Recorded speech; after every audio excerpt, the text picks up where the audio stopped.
Hi guys, it's Rob Lester here from Lester Bathrooms. Thank you for taking the time to check out our channel where we're all about bathrooms. Little how-to video today.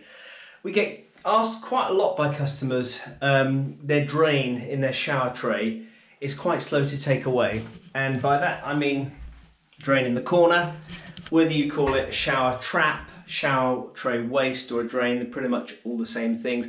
There's a lot of people that think the problem is further down the line. Sometimes it is, where your waste pipe is quite clogged up if it's an older tray. But there are a few things you can check first that people don't know about. So we'll have a little look in this video. Let's go. So here we are in my ensuite and I'm going to show you the problem. I've let this build up for a while because I'm normally quite good at cleaning this, but I'll fire it on and show you what I mean. Close the door, pop it on. And out she comes. Right.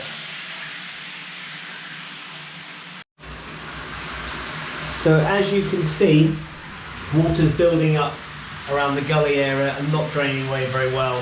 So it's starting to build and build and build. So we'll shut that off now and we'll show you what to do to try and clear that out.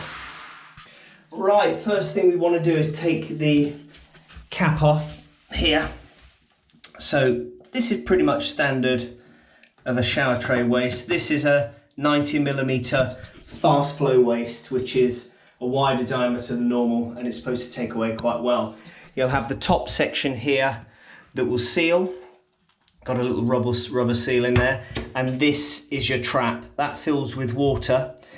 Once it flows in through these gaps here, it goes in to fill this trap up to stop smells coming up, and then it overflows and takes down. So what's happened is it's got gunged up. Look at that, isn't that gross? More importantly, this is the thing that will stop water getting through. All the hair and gunge in there, that's what we've got to clean out. So we've got to take these two bits, give them a good clean out. Oof, disgusting. Okay, I've got a few tools for this simple job. Gloves, because it's a bit gross. Little screwdriver, just because, well, I'll show you in a sec. And a bucket with a little bit of warm soapy water in there. Now, if you take your top cover plate here, you will see in this hole, they're not all like this, but most of the time you'll find they are. There's a little Phillips screwdriver in there.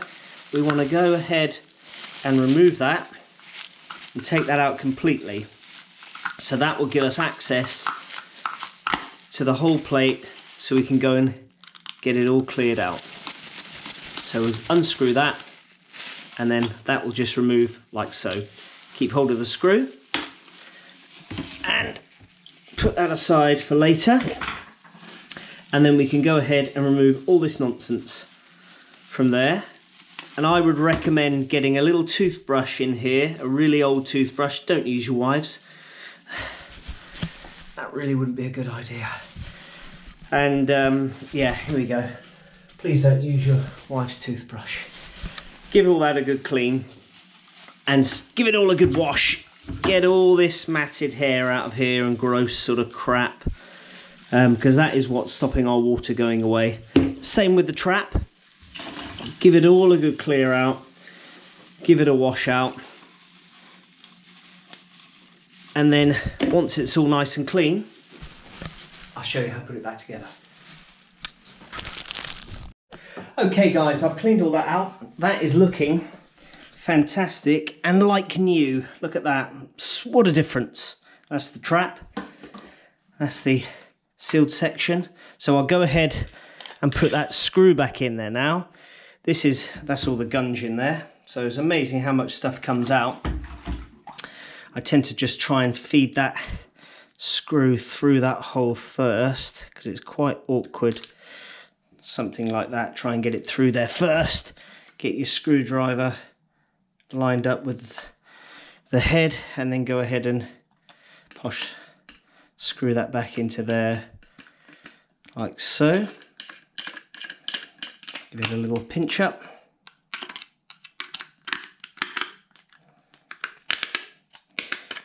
There we go. And then we can go ahead and put that all back in place. I've taken the liberty to give this all a bit of a clean round here as well with my little toothbrush that I use for these jobs. So I'll go ahead and just give that a little wipe. Clear that all out. Lovely.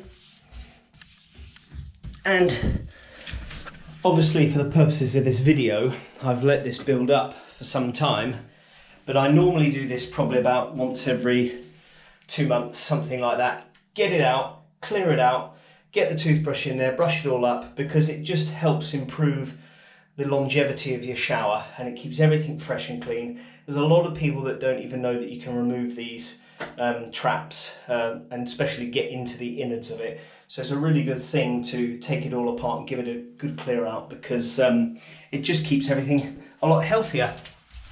So that'll go back in there and that'll fill with water when we run the shower. That's very important, otherwise you get the smell from the soil pipe coming back up. And then that goes into there and we give it a little test. And here she comes.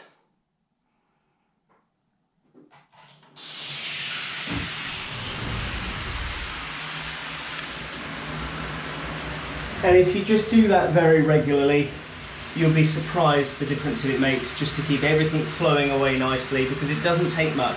Even if you've got short hair, you're bald as a coot, you'll still get skin particles, foam, you know, all that sort of stuff building up in there. So it is important to keep this running smoothly, and that's all just flowing away nicely. There we go.